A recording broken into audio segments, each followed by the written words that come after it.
XRP is the one altcoin to rule them all, as it's gained 570+% against Ethereum over the last 5 months, which leaves many speculating that XRP is going to surpass Tether and Ethereum for spot number 2 right behind Bitcoin. But everything here has been planned from the get-go, as bad actors within government who likely had ties to the Ethereum Foundation are now on the defensive, and Ripple is now making moves and filing for a trademark, Ripple Custody, as the stars have now aligned for them to service the multi-trillion-dollar future of asset tokenization and real-world assets. And in order to properly service the hundreds of trillions of dollars of assets that will be brought on-chain, they will need the proper licenses, security, and a blockchain that can handle these transactions at scale,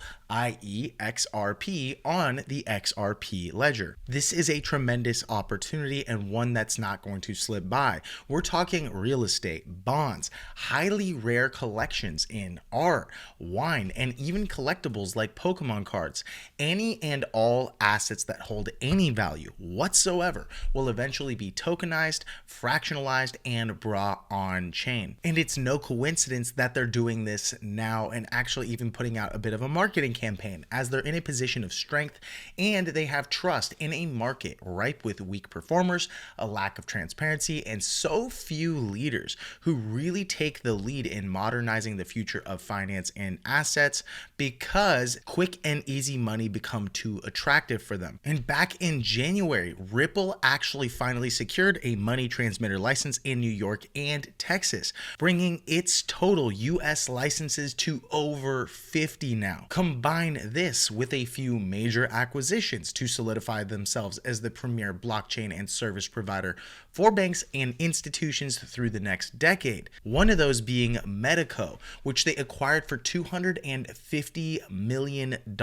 And Medico's technology solutions are currently offered across various jurisdictions, including Switzerland, Germany, Turkey, France, the UK, the United States, Singapore, Australia, Hong Kong, and the Philippines, among others. Then in 2024, they acquired another major hitter called Standard Custody and Trust Company for an undisclosed amount.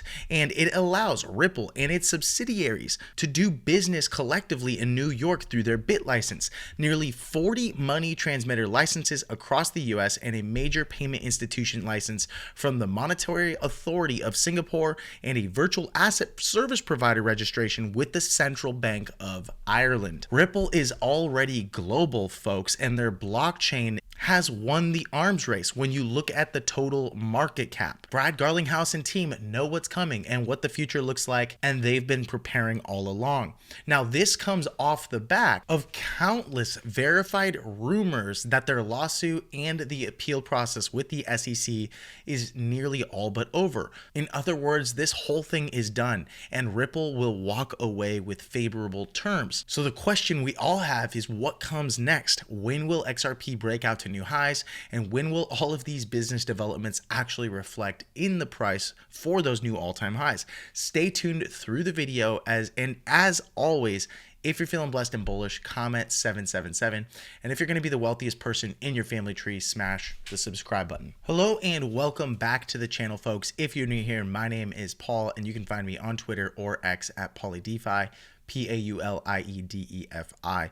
Now, really quickly, I want to start actually with the XRP exchange liquidation map. I typically toss it on the 7-day time frame, and I can even refresh that just to be safe. We're going to go ahead and pull all of the futures liquidations on Binance, OKX, and Bybit. And really what this is trying to tell me is just where the majority of traders are actually trading, whether or not we are far more weighted on one side or the other when it comes to longs and shorts, or the bears and the bulls. So whenever you see a really big cliff over on the right, these are traders that would be liquidated if XRP pumped.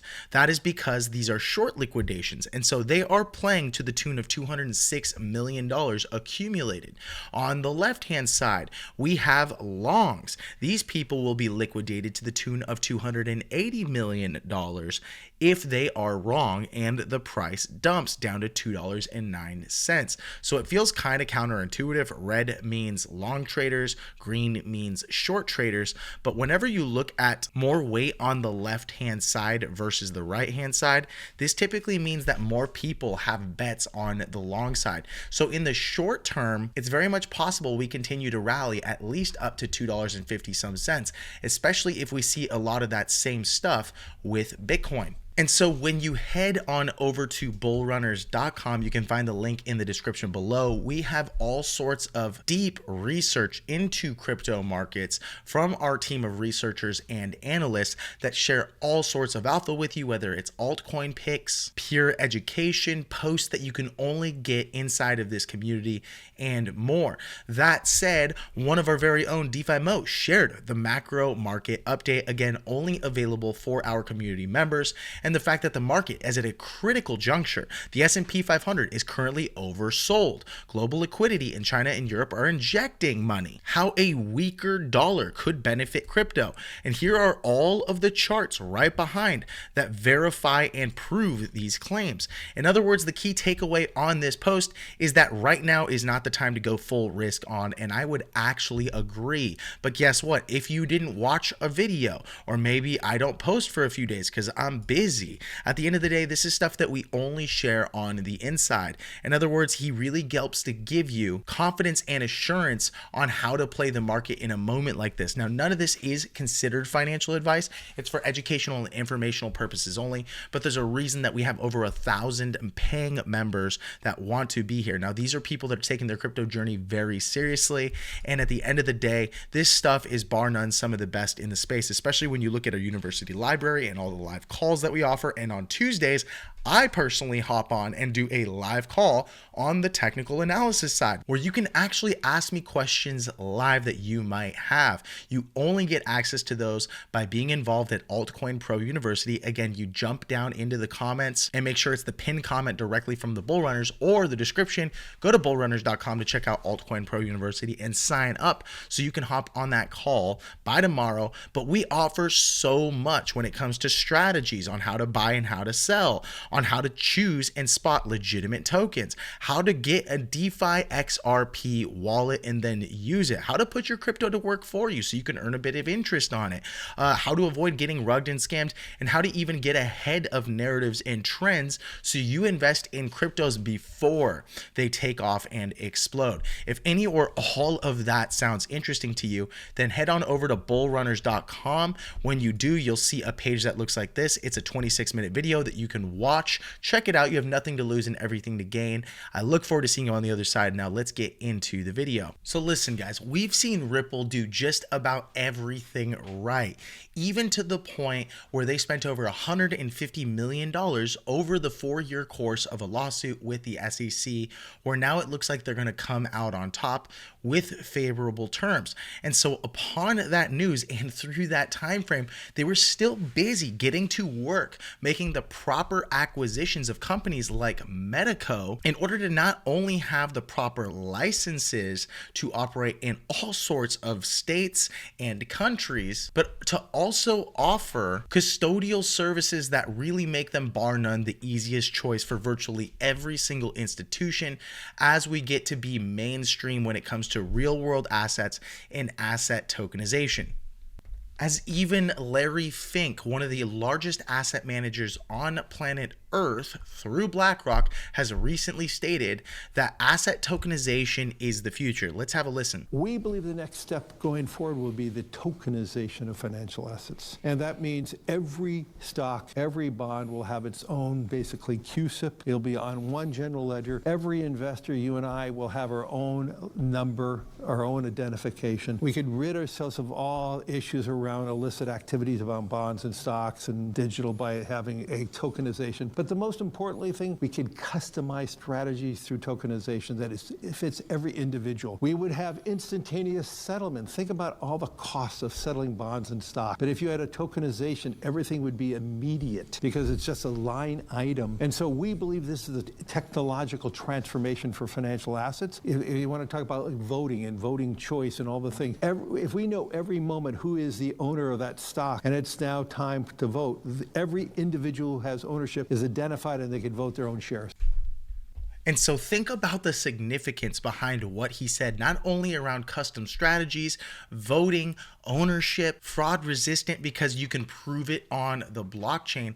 Asset tokenization is so good for so much more. As this post from Valididus basically states that asset tokenization is the process of transforming ownership rights of physical or digital assets, and notice the keyword physical, into blockchain-based tokens that can be held, sold, and traded using a blockchain. In other words, they even talk about how real estate and fine art have been the province of institutional investors with high barriers to entry. But what if we could remove those barriers to entry through these types of asset classes, because we can also fractionalize? And that's exactly what they talk about. So not is it only secure and transparent, but you can even fractionalize the ownership of assets. And because everything is on the blockchain, we're going to have more validity around real-time asset valuation and prices. This is going to allow the market to determine in a far more fair manner the real value of assets, because more people now have access. And at the end of the day, the list goes on.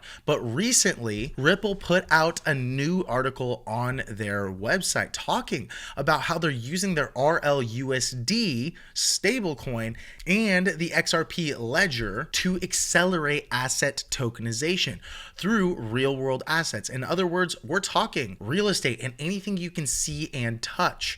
And this was a report directly from RWA.xyz, which is basically like a conglomerate of all sorts of companies and blockchains that are aiming for a future where everything is going to be on chain. And so as we get more regulation and as Ripple wins this case, things are going to look really good, because they have all of the right key pieces in place in order to offer asset tokenization services and custodial services to every major company and institution. And the only way this is truly going to be possible is if there is a native stablecoin that is also regulated and backed one for one, i.e. RLUSD. And since that point in time, they've been working really hard with institutional grade issuances, which are either already live or coming on chain, with Arcax, Brasa Bank in Brazil, Metagold in Australia, Ondo Finance in the US, which is a huge player, Open Eden, which actually has partnerships with BlackRock,